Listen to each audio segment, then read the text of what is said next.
This episode brought to you by Progressive Insurance. Do you ever find yourself playing the budgeting game? Shifting a little money here, a little there, and hoping it all works out? Well, with the Name Your Price tool from Progressive, you can get a better budgeter and potentially lower your insurance bill too. You tell Progressive what you want to pay for car insurance, and they'll help find you options within your budget. Try it today at Progressive.com. Progressive Casualty Insurance Company and Affiliates. Price and coverage match limited by state law. Not available in all states. Every team, every topic, everywhere. This is Believe. Welcome to Orioles on the Verge. This is Zach Spedden, joined as always by Bob Phelan and Nick Stevens. And on tonight's show, we unveil our first half All-Star team. This is going to be taking a look at the best of the Orioles prospects over the first half of the minor league season, which is just about roughly finished. So we're going to dive into those players, and it's a broad group, including some guys that have spent some time in the FCL this year, as well as up in AAA. And that is probably the best place to start with our catcher, and it's probably an obvious pick, but it's a very fitting one. Samuel Basallo, who has just put together what has been so far perhaps the best run of his career, and on pace to probably be the best full season of Basallo's minor league career with the Tides. As of our recording on Monday night, Basallo is hitting .271 on the year with a .968 OPS to go with 15 home runs across just 48 games and 166 at-bats. His 15 home runs to this point in the season are just 4 off his total in 127 games last year and only 5 off the 20 he had in 114 games back in 2023. And although an injury prevented him from getting behind the plate until a little bit further into the season, Basallo has looked better behind the plate defensively this year through 16 games at catcher thus far. So this is, I think, the best place for us to start because Basallo, given his success on the year, not to mention his prospect pedigree, probably one of the early front runners for Player of the Year in the Orioles system. You mean the 15th best prospect according to Baseball America, who I think Eli Ben Pratt would disagree with that ranking because he just came out with a piece, his I guess it's monthly or every other week piece about just diving really deep into the numbers, and he continues to be extremely high on Samuel Basallo, as he very well should be, and we are. And yeah, if you don't have a Baseball America subscription or a Patreon subscription in our Discord, definitely check that out. It sounds like you cannot really attack Samuel Basallo in the zone at all. So as soon as his swing decisions improve to the point where he's only swinging at pitches drivable in the zone, he's going to be an unstoppable force, meeting an immovable object, I guess. But yeah, love Samuel Basallo. Obviously, we've been screaming it from the rafters. I still commit to the statement I've made that he's the best prospect out of all the guys that have come up during the Elias tenure. I think he's a better prospect than Gunnar, Adley, and Jackson, and that is not a slight on those guys at all because those guys were incredible prospects as well. But Samuel Basallo, I put this out on Blue Sky the other day. If you look at his numbers in 2024 in AAA versus 2025, his walk rate has gone from 5.8% to 14.6%. His strikeout rate has come down from 31.4% to 24%. His isolated slugging percentage has gone up from 148 to 321, OPS from 638 to 973, or whatever exactly it was at the time of recording, and WRC plus from 66 to 153. And if you want to take that further, he started off maybe a tiny bit slow. If you go since April 30th, he's batting .288 with an OPS of 1,034, a .348 ISO, and 169 WRC plus. And then from June 1st, he's batting .360 with an 1,188 OPS, a .380 ISO, and 211 WRC plus. So just getting better, just like he always is, the snowball traveling downhill, gaining momentum as the season goes along. And he's had multiple injuries there at the beginning of the year. So he's clearly fully healthy, warm weather. Nobody likes playing in the cold. Yeah, I will just to add to that, Eli Ben Parat in the teaser tweet. I love the teaser tweet he put out Sunday night. I think he sums it up. Like those numbers are fantastic. We should never stop just putting out Sammy Basayo numbers because each one you find is incredible. But Eli sums it up pretty succinctly. Quote, incredible, God tier, amazing, holy shit. That's Sammy Basayo. Yeah, absolutely. And we'll go now to the infield. And another standout catcher is actually our first baseman. We gave ourselves a little bit of flexibility with the positions because this guy has also played a lot of first base this year down at Delmarva, and that is Yasmiel Boucher. He's joined on the right side of the infield by Aaron Estrada, who has followed up a very strong 2024 season with what is perhaps an even better 2025 while playing at High A Aberdeen. And then at third base, Luis Almeida, after 2 seasons where Almeida really struggled to stay healthy, he has been healthy this year and has thrived after a good run down in the FCL. Was promoted to Delmarva, and so far, over a small sample size, has looked pretty good with the Shorebirds.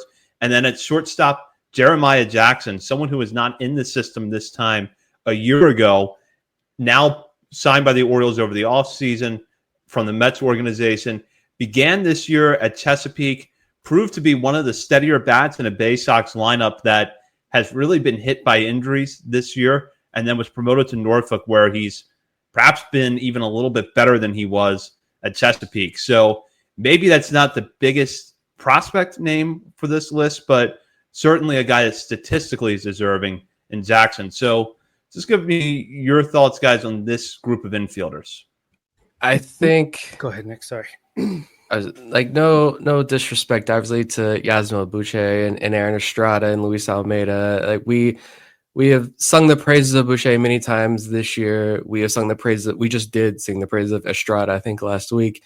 They're both having fantastic years.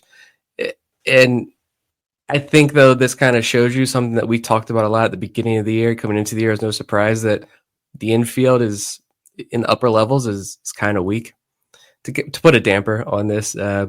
But the strength in this, as far as infield prospects are concerned, is definitely in the FCL right now. It's in the Dominican Summer League right now. But, Estrada's having a really solid year. Boucher seems like he's a very viable catching prospect in this organization. We've mentioned his weird Rule 5 status. It's not weird. It's normal. It is what it is. But just the fact that he's already Rule 5 eligible, but he's only in Delmarva, which is going to make things interesting. And for me, like Almeida, I think he's on the precipice of a breakout. I truly do. I watched him the other day at third base. He had a fantastic play. I haven't really seen the arm tested, so can't really speak to that. But the range, the instinct was beautiful, smooth over there in the couple plays he got. He's got a 122 WRC plus since being promoted to Delmarva. And the home runs aren't there, and that was supposed to be a big part of his game, but he's got 11 doubles. The walk and strikeout numbers look good. I don't know. I think, like I said, he looks the part. Take that for what it's worth. But I don't know. I just think among that group, we've talked about the other guys a lot already. Almeida, we haven't talked about as much, but I think by the end of the year, Almeida is going to be a much bigger conversation we're having. Yeah, I was going to just say that this is the weak point in the Orioles farm system right about now. The infield prospects, which, again, to repeat you, is not a slight on the guys that we've selected here because they're obviously having great seasons. That's why they're being picked. And there's still flashes here and there in the in full season ball. But really, yeah, it's the guys that are just now hitting Delmarva, the Joshua Lorenzo, Luis Almeida, the FCL and DSL guys that we've talked about a lot over the past year or so. Jamon Noel, if you want to just look at a couple of days ago. But yeah, just to talk about these guys in general, I think I'll start with Almeida, who's just been a doubles machine so far this season, both in the FCL and in Delmarva. Yeah, I agree. He's kind of breakout candidate for sure. If it's not this season, it's next because, again, just 19 years old in April, and he's walking a decent amount. And he's got a little bit of a jump in his strikeout rate moving to Delmarva, which is to be expected in his first 41 plate appearances. He's got a chance to get that to go down, but he's holding his own, more than his own. And even Joshua Lorenzo, who was, a close runner-up for that position, He's not performing as well since his jump up to Delmarva. He's batting 100, but he's walked 21% of the time, and he's got a 188 BABIP. But he was robbed of a home run I saw in one game. He hits the ball with authority. He certainly looks the part, just like Luis Almeida. So just another option there. We'll go over to Yasmel Buche. I just think this guy's like super well-rounded and really putting it all together. He's come down a little bit from where he was hitting close to 300 for the first couple months of the year, but still 152 WRC plus, 18% walk rate, 22% strikeout rate. Again, we've talked about it. He just needs to be able to lift the ball a little bit more, but even so, he's got 10 doubles, 2 triples, 6 homers. Great walk to strikeout ratio. Just seems like a really good 20-year-old left-handed hitting catcher first baseman. So can't complain there. Aaron Estrada, he's come down a little bit. It's like he was scorching hot for the first couple months, had a long slump, came back a little bit. He's kind of ebbing and flowing, but 117 WRC plus, striking out less than 20%, walking around league average. He hasn't had the big power outburst that he did, but I think if and when he gets promoted to Bowie, that might happen there. And yeah, Jeremiah Jackson just killing it. What a heater he's been on since being promoted to AAA.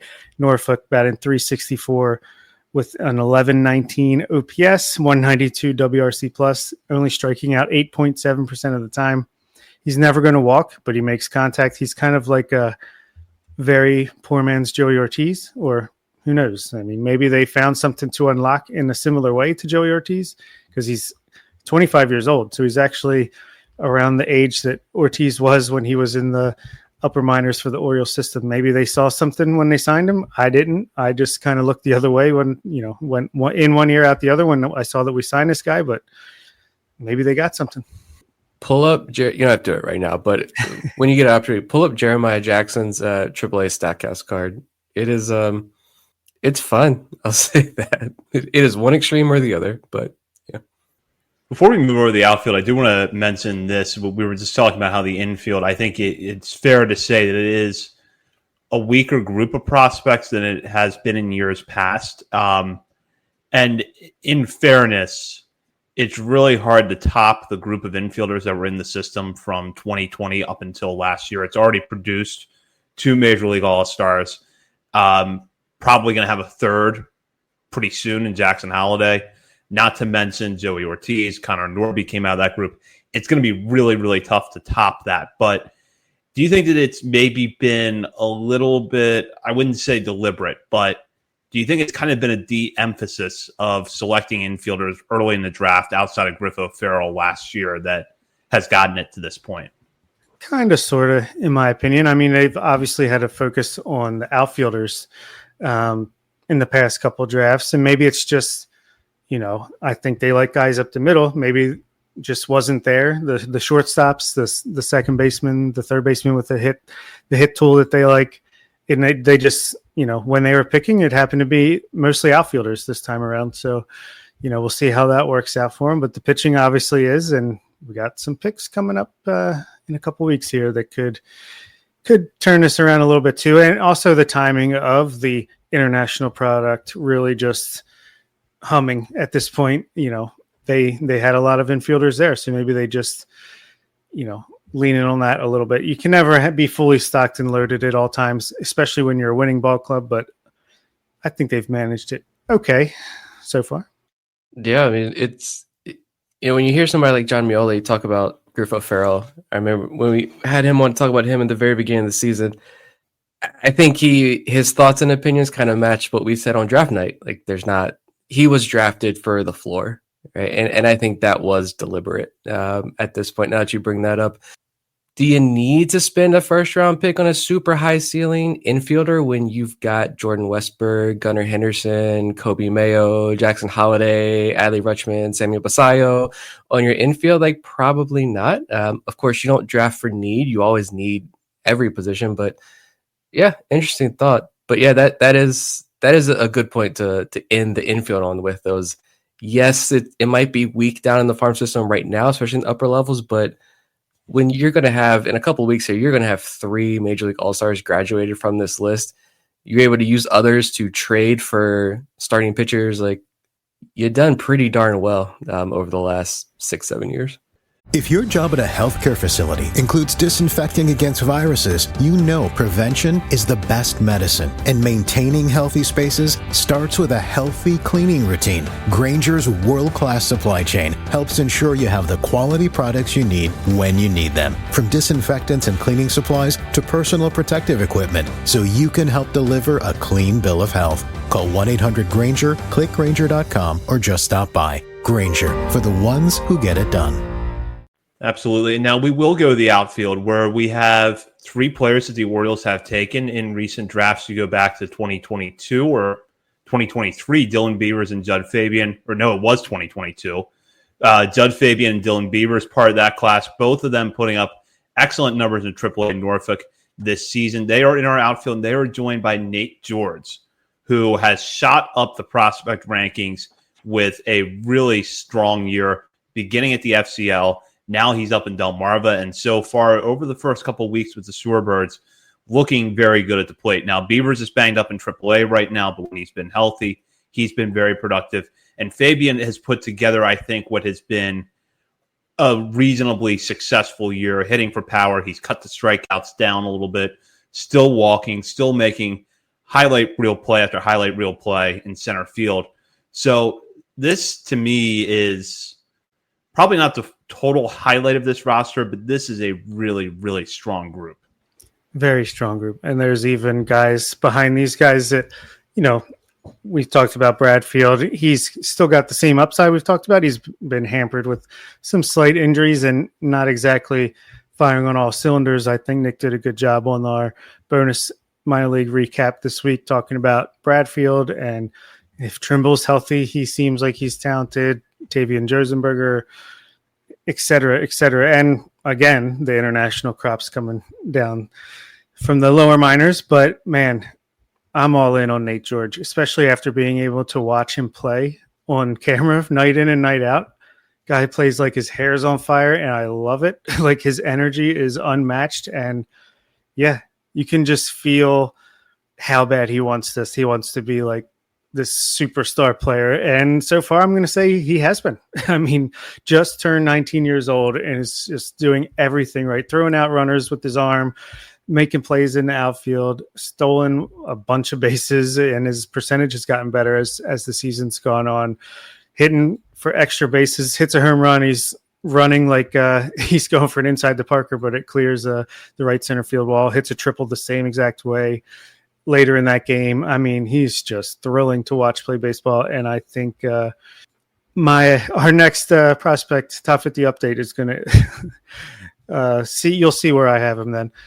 Judd Fabian, he's who he is. He just keeps refining his game year after year as he adjusts to the next level, and he just continues to do it, walking 15% of the time. Got his strikeout rate down to 27.7% of the time, which is as low as it's been since 2023 in high A at 25.7.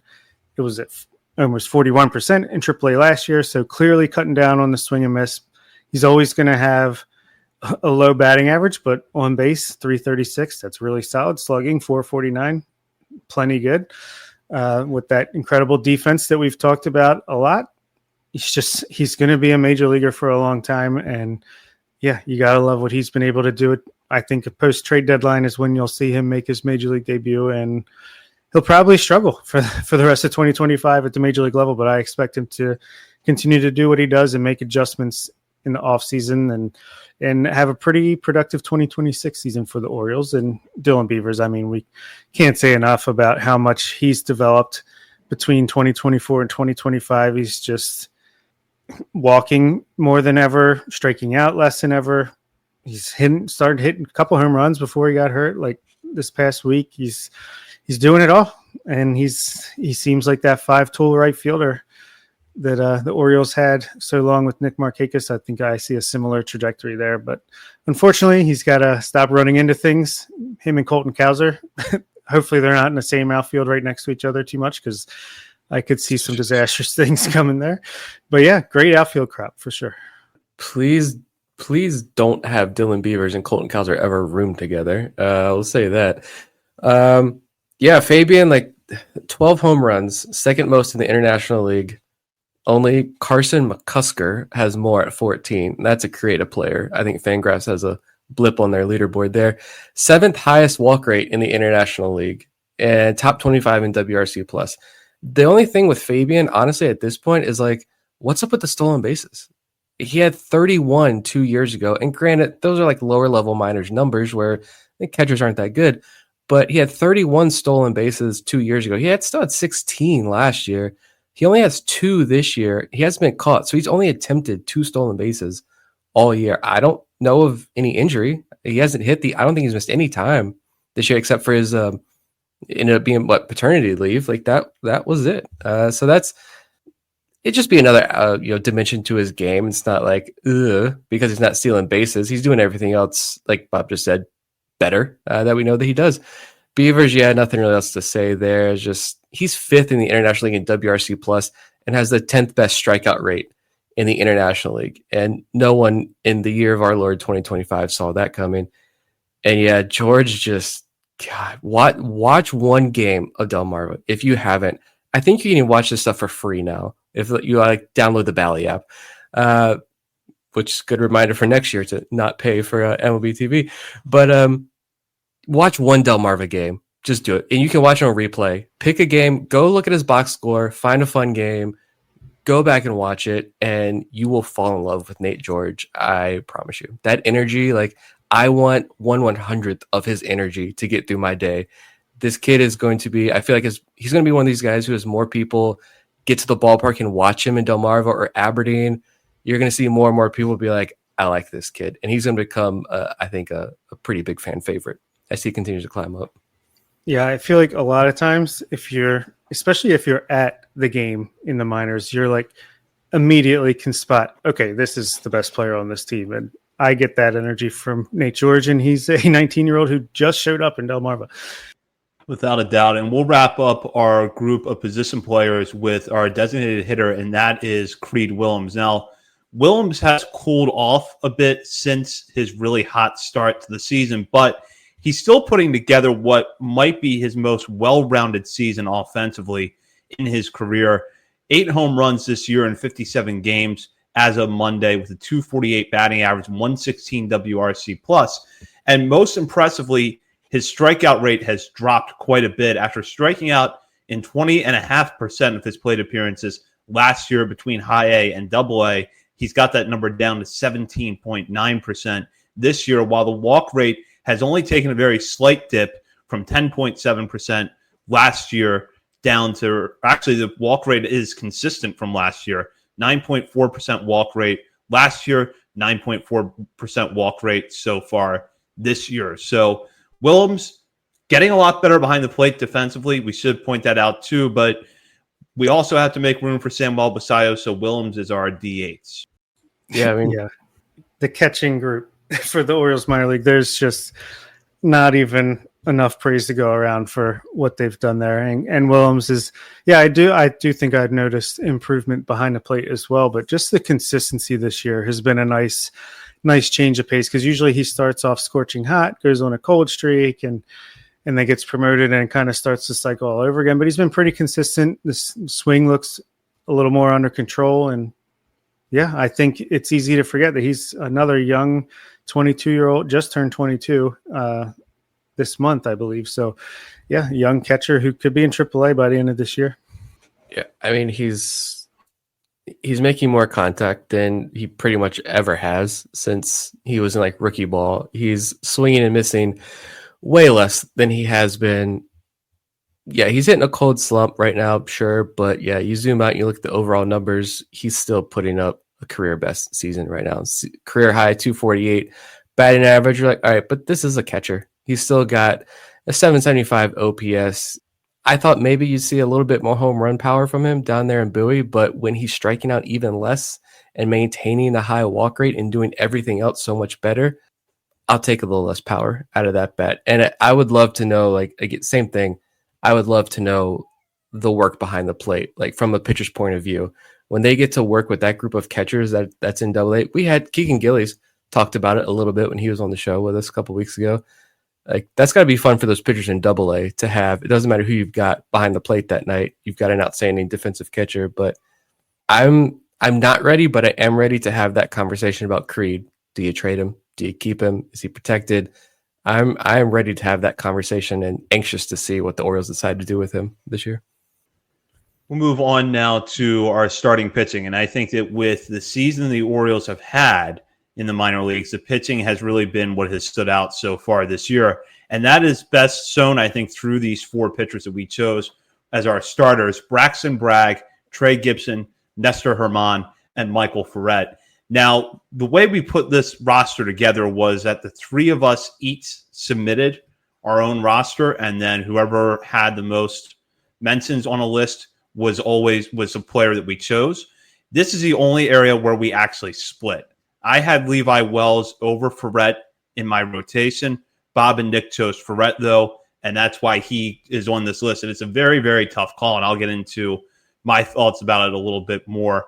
But just to shout out this group: Bragg, Gibson, Herman, and Ferret, all putting together really strong years. In the cases of Bragg, Gibson, and Herman, that's been across 2 levels in the minor leagues so far this year. And I think it's not going to be a whole lot longer until we're able to say the same about Ferret. Yeah, the Bragg stuff, I don't even know what else to say about Braxton Bragg. And we just talked about him on the last episode. I want to quickly just talk about Trey Gibson and Nestor Herman, because we also touched on Ferret. But with Trey Gibson, like if you pull up the strikeout leaderboard for all the minor leagues, you see Jonah Tong at the top at 107, future Oriole, only minor league pitcher with more than 100 strikeouts right now. But you look at the rest of the list and you see names like Chase Burns, now a major leaguer, Trey Savage. I know he's a Blue Jay, but I love Trey Savage. Ian Seymour, Gage Jump, all these big names, elite prospects from big schools. And then you see Trey Gibson there with 85 strikeouts, good for 11th in all of minor league baseball. But if you filter by strikeout percentage, and I put 50 inning minimum to make sure I got starters down here, he is 3rd in the minor leagues with a 37% strikeout rate. And he had a 30% strikeout rate and a 10% walk rate between Delmarva and Aberdeen last year as he was building up because he missed a full year. And to now have a 37% strikeout rate with a 9% walk rate, the numbers are fantastic this year. Please don't be that person on Twitter who screenshots his ERA to try to prove a point. I don't care what his ERA is because everything else is phenomenal. And when you're done with this, if you're watching this live or whatever, if you're watching on YouTube, when you're done with this video, go over to Baseball America's YouTube and watch the interview he just did with Baseball America. Listening to this kid talk about pitching is so much fun.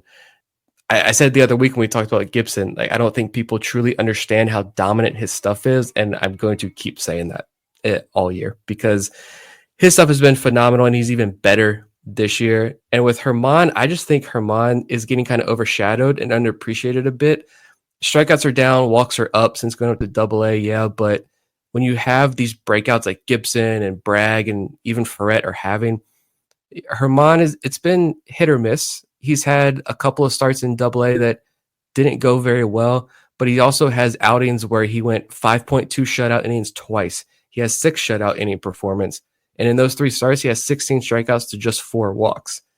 In his other outings, it's been, 4 or 5 runs, 4 walks.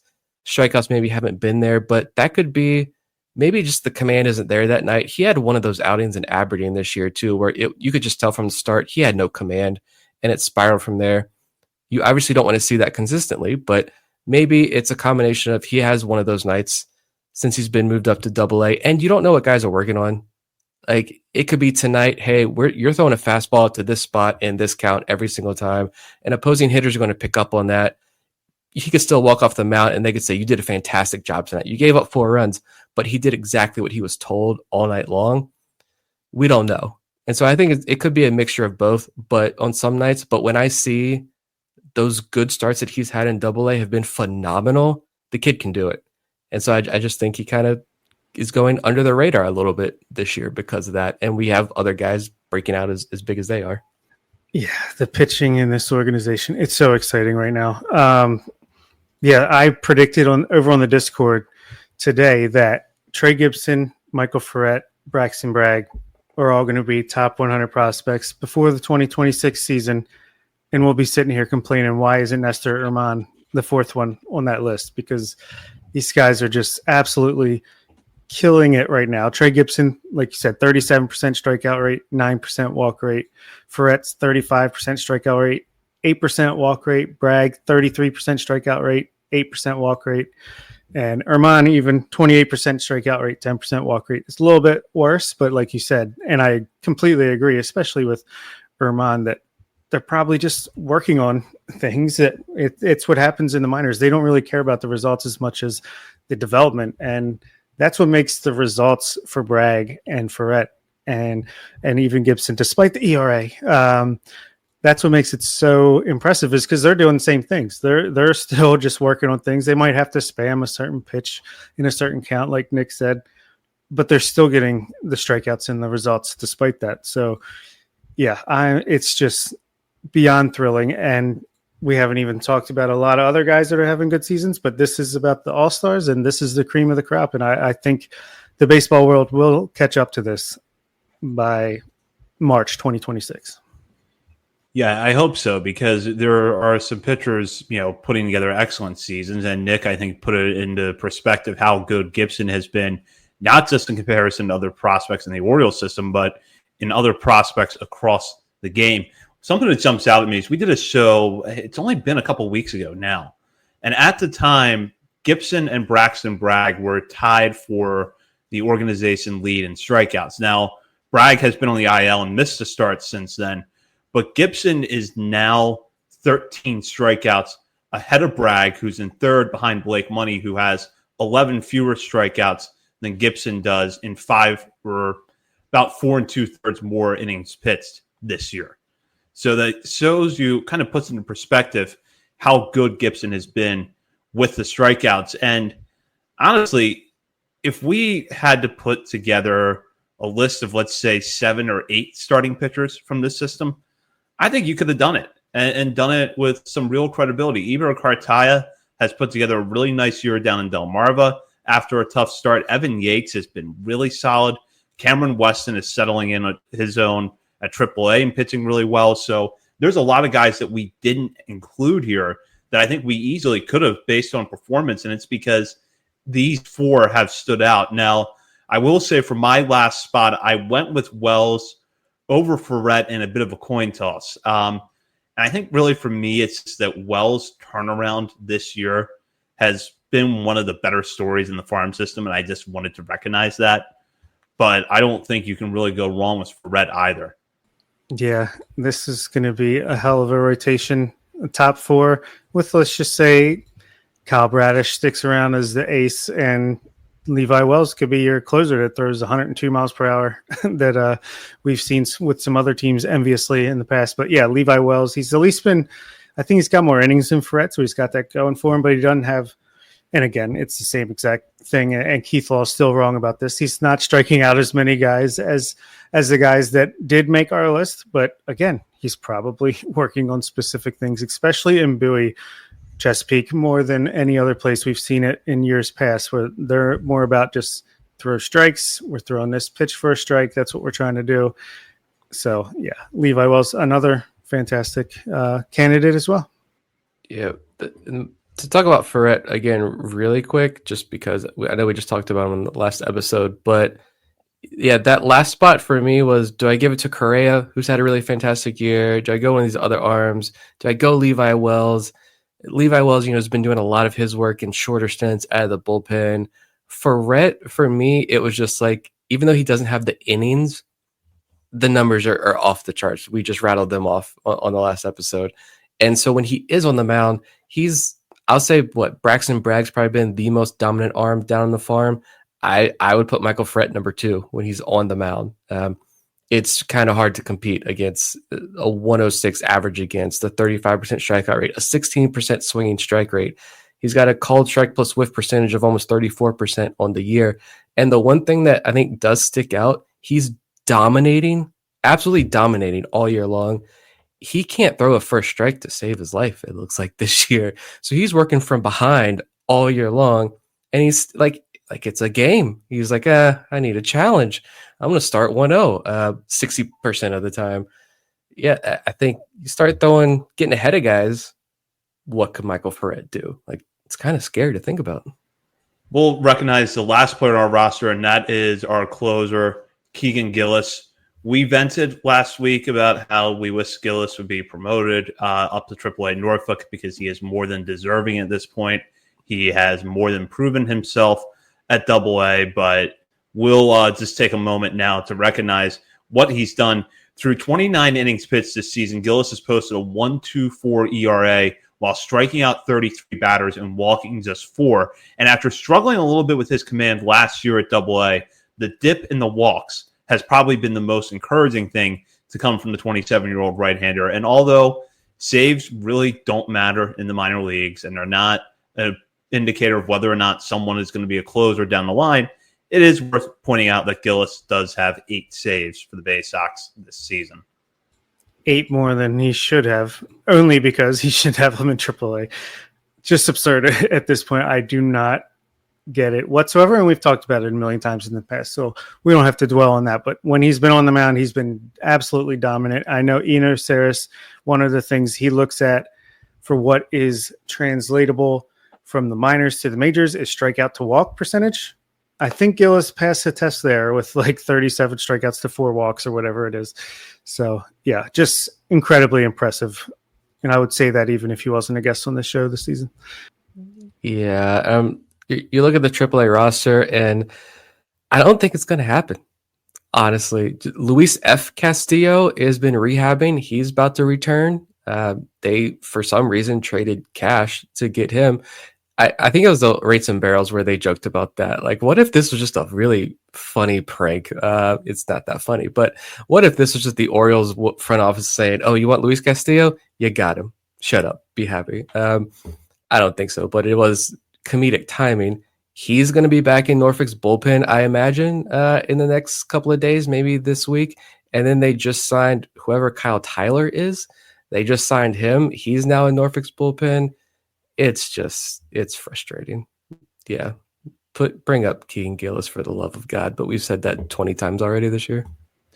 Absolutely. And with that, now we'll head into our final segment. Last Call brought to you by Checker Spot Brewing, located 1421 Ridgely Street. Checker Spot is not far from Camden Yards, making it the perfect place for a pre or post-game drink. And with the Orioles in town all week this week, not only do you have the opportunity to go have that pre or post-game drink at the brewery, but you can check out Checker Spot behind the beer stand, or the beer stand behind home plate, where you can find one of their signature beers, The Bird is the Word. And for our last call segment tonight, we each are going to shout out a player or two, in Bob's case, that did not make our individual all-star teams, nor did they make the overall all-star team, but we think that they're going to put together a really good second half and are worth following over the coming months. So, Nick, I'm actually going to start with you here because one of our live listeners dropped a comment asking about this pitcher and saying that he was a guy that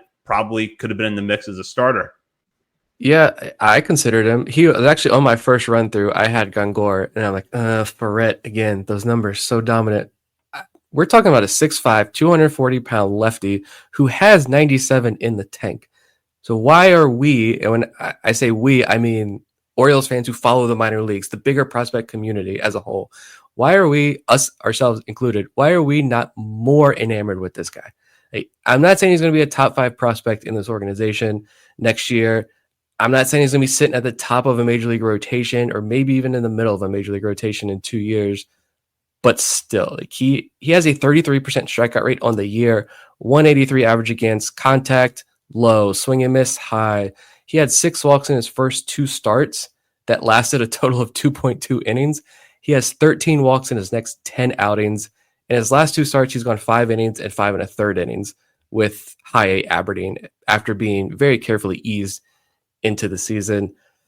Again, I mentioned this again on the weekly episode. We'll just spoil the whole weekly episode, so you don't have to sign up to become a patron and listen to him. But I said, look, pay attention. I think I've said this before on the main show too, but pay attention to certain people, how and when they talk about prospects. And I go back to John Mioli dropping the Sebastian Gangor nuggets out of the blue multiple times back in January and February. Like, I think those were nuggets. Those were the clues. He's dropping them for us specifically. I know he is, but those are the nuggets that people have been telling him about Gongora, and he's trying to pass that information along as little by little as he can. We just weren't listening, myself included. I'm listening, I'm watching, and Gongora is he's a lot of fun. Absolutely. Yeah. And he's got such an awkward delivery, too. Like, that has to be so tough to read as a hitter out of the hand, the way he's kind of doesn't look like he's fully extending, but clearly it's working for him. He's, again, mid 90s, fastball from the left side, ridiculous changeup. I mean, I'm very excited to continue to follow Gongora in the second half and beyond. For me, I kind of cheated. I'm only going to mention my pitcher that I picked just very briefly. Keeler Morphe. He disappeared on us after a couple appearances where he walked the stadium and went on the injured list for injured finger. I'm just waiting at some point in the next month or so to just be like, Keeler Morphe is back, and he's the Keeler Morphe we fell in love with last season. So preparing myself for that. But my real pick is Ellis Cuevas, the outfielder / first baseman / wherever you need him. He'll stand there and he can hit. 20-year-old left-handed bat. He started the year on the injured list and was pretty slow to start once he got back to low A Delmarva, but he's been pretty good of late. And overall, despite only batting .245 with a .720 OPS with the run environment in low A, he's got a 122 WRC plus with that, and he's only getting better. He had a really outstanding game on Sunday. He's only striking out 14% of the time, walking almost 15% of the time. His ISO is 092, and we know he's got that big power in his bat. He finally did hit a couple home runs in the last week or so. I just think he's fully operational at this point, fully healthy, and I think you're going to see him take off, and he'll be in Aberdeen if and when some of those guys get moved up to Double-A Bowie, maybe Austin O'Verne, because I don't know if anybody else is going to be deserving of a promotion that's in Aberdeen. But Ellis Cuevas, I'm very excited to see how he finishes the season, and I think he's setting himself up to be like a real solid top 25, 30 prospect in the system by the end of the year. Yeah, I agree. I think that Cuevas really seems to be healthy now and is settling in at the plate. I made this pick, full disclosure, I did put this down on our outline before Brad and this prospect was removed from Sunday's game, but I'm going to leave him here anyways because I think there's some valid points to make about where his season could go from here if he is able to stay healthy, and that's Enrique Bradfield Jr. Bradfield has missed a good portion of the season so far because of a hamstring injury that he had early on, and it's easy at first glance to be underwhelmed by his offensive output this year. He's only hitting in the 240s with Double-A Chesapeake. The power certainly has not come along yet, like I think some people were hoping it would. Just one home run to go with 7 doubles and a triple during his time at Double-A. But there's a few things that I want to point out that give me hope that as the season gets on and he gets hopefully further removed from the injury he had early this year and is able to stay healthy. And that is, there are some really positive signs right now in his stat line that I think he can build from. For starters, he has walked as much as he has struck out this season with the Bay Sox. 16.3% walk rate, 16.3% strikeout rate. So 21 of each in 129 plate appearances. The other thing is he's got a WRC plus of 112. He has been hitting the ball on the ground, I think, a little bit more than you would like to see. But I do think that as the year goes on, the Orioles can work on the launch angle a little bit more, have him hitting the ball hard in the air, not necessarily for home run power, because I maintain what I've said about Bradfield since the Orioles drafted him. You don't need Bradfield to hit 15 to 20 home runs a season for him to be valuable. He's going to give you value in a lot of other ways. What you do need, though, is for him to have enough gap power that his balls in play are not going to be caught and that his legs will allow him to turn what for a lot of other guys will be singles into doubles and doubles into triples. That's where Bradfield's value is going to lie in the future. So I wouldn't look at the lack of home run power so far as a discouraging sign. For me, it's really just about him being able to get his reps in, get further removed from the injury, and I think the production is going to tick up. Hopefully he avoids the IL and that this move on Sunday was just a precautionary one. If he is going to be out for a little while, I would probably throw Jordan Sanchez's name out there as someone who's going to really burst onto the radar in the coming months, because I think that he will get the bump up from the FCL to Delmarva at some point. I'm going to stick with Bradfield just because I think that there's more than what meets the eye with his stat line this year. And as long as he's able to get his reps in, he's going to get a lot better before the season ends. It is good to note that it was a blowout victory for the Bay Sox when he was pulled. So maybe you're right. Hopefully it is just like super precautionary. Maybe he's back in the lineup on Tuesday, or maybe he goes on the 7-day IL and is back in about a week or so. Fingers crossed.